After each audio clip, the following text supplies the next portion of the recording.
مکڑی اور چھپکلی مارنے کا حکم۔ اویس مختار امریکہ سے پوچھتے ہیں، یہاں گھروں میں مکڑیاں بہت ہوتی ہیں جو جگہ جگہ جالے بنا لیتی ہیں، کیا گھر کو صاف رکھنے کے لیے مکڑیوں کو مارا جا سکتا ہے؟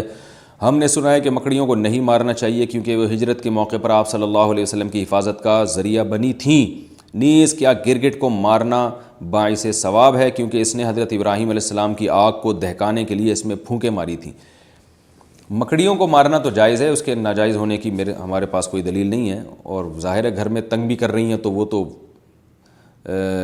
شہد کی مکھیوں کو بھی مارنا جائز ہوتا ہے ایسے صورت میں کہ جب کوئی جانور تنگ کر رہا ہے آپ کو، تو یہ تو گھر کی حالت خراب ہو جائے گی، گھر میں جالے بنے ہوئے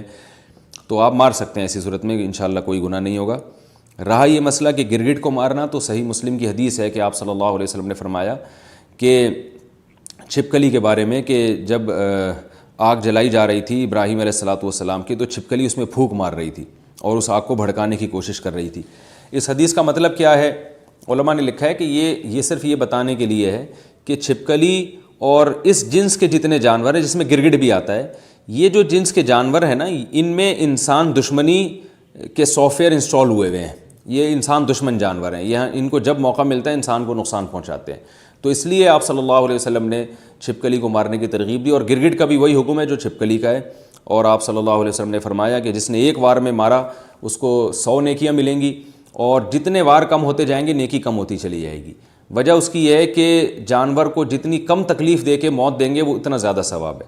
اب چھپکلی کہیں دیوار پر ہے، آپ نے ایک چپل ماری اور وہیں اس کا اسٹیکر بن گیا، تو چھپکلی کو اس سے تکلیف نہیں ہوتی، سیکنڈوں میں اس کی جان نکل جاتی ہے۔ لیکن اگر آپ نے اس سے کھیلنا شروع کر دیا،